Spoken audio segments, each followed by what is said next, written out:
शादी में आई चुड़ैल। अन्नपुर नाम के एक गांव में शादी चल रही होती है। वाह, मजा आ गया फूफा जी।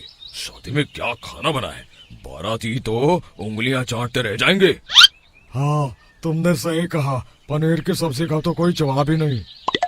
दूसरी तरफ पंडित जी फेरों की तैयारी कर रहे होते हैं कि तभी वहाँ एक चुड़ैल आ जाती है। अरे मर गया रे, ये चुड़ैल यहाँ क्या कर रही है? अरे दिवाकर जी, ये आपकी कौन सी रिश्तेदार है? अरे मुझे क्या पता, क्यों भाग्यवान, कहीं ये तुम्हारे मायके से तो नहीं आई है।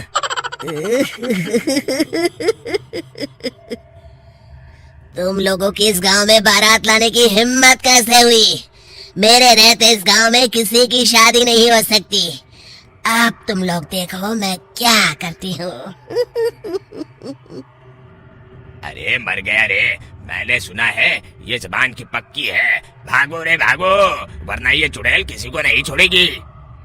हाँ, तुम सही कहते हो मोहन भाई, यहाँ से भाग लेने में ही हम सबकी भलाई है।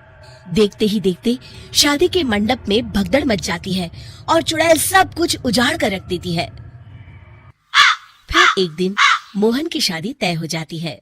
अरे भाई, अगले हफ्ते मेरी शादी तय हो गई है, लेकिन इस चुड़ैल की दहशत के मारे तो मेरे हाथ पैर कांप रहे हैं। अरे मोहन, तुम्हारा दिमाग तो खराब नहीं हो गया? तुम अपने साथ साथ हम सब गांव वालों को भी बलि का बकरा बनाना चाहते हो? उस चुड़ैल के रहते तुमने अपनी शादी के बारे में सोच भी कैसे लिया? देखो गोपाल, डर तो मुझे भी लग रहा है, लेकिन उस चुड़ैल के डर से मैं जिंदगी भर कुंवारा तो नहीं रह सकता। तभी वहाँ मोहन के होने वाले ससुर आ जाते हैं। अरे ससुर जी आप? देखो, अब तक मैं तुम्हारा ससुर बना नहीं हूँ और शायद बनूंगा भी नहीं। ये आप क्या कह रहे हैं? मैंने तो शादी का कोड भी सिलवा लिया है। मैं अपनी बेटी की शादी किसी अच्छे गांव में कराना चाहता हूँ। तुम्हारा गांव तो भूतिया गांव है। मैं तो क्या, अब तो कोई भी अपनी लड़की इस गांव वालों को नहीं देगा। इस तरह चुड़ैल के डर से उस गांव में किसी की भी शादी नहीं हो पाती। फिर एक दिन गांव के जमींदार अपनी बेटी की शादी करने का विचार करते हैं, लेकिन चुड़ैल के डर से उनकी भी हिम्मत जवाब दे देती है। अगर मेरी बेटी की शादी तय समय से नहीं हुई तो मेरी नाक कट जाएगी। मुझे कुछ करना ही होगा। एक सलाहकार के कहने पर जमींदार काशी से एक बहुत ही नामी तांत्रिक को अपने घर बुलवाते हैं, जो भूत चुड़ैल को पकड़ने में माहिर माना जाता था। जमींदार साहब, आप चिंता मत करिए। इस गांव की सीमा में प्रवेश करते ही मुझे उस चुड़ैल के बारे में सब पता चल गया था। आप उसे जल्दी से जल्दी कैद कर लीजिए ताकि मैं अपनी बेटी की शादी कर सकूं। जब वो चुड़ैल एक इंसान थी, तब ठीक उसकी शादी करने वाले दिन ही उसकी और उसके होने वाले पति की एक दुर्घटना में मौत हो गई थी। उसका होने वाला पति आज भी भूत बनकर जंगल में भटकता है।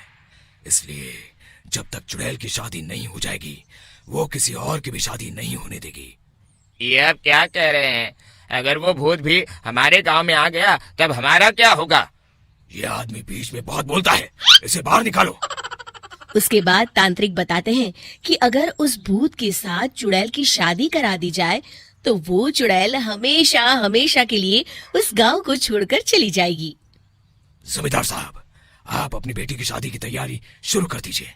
मैं कुछ गांव वालों को अपने साथ लेकर उस भूत को ढूंढने जंगल की ओर जाता हूँ। इस तरह जमींदार निश्चित होकर अपनी बेटी की शादी करवाने लगते हैं, लेकिन तभी वहाँ चुड़ैल आ जाती है।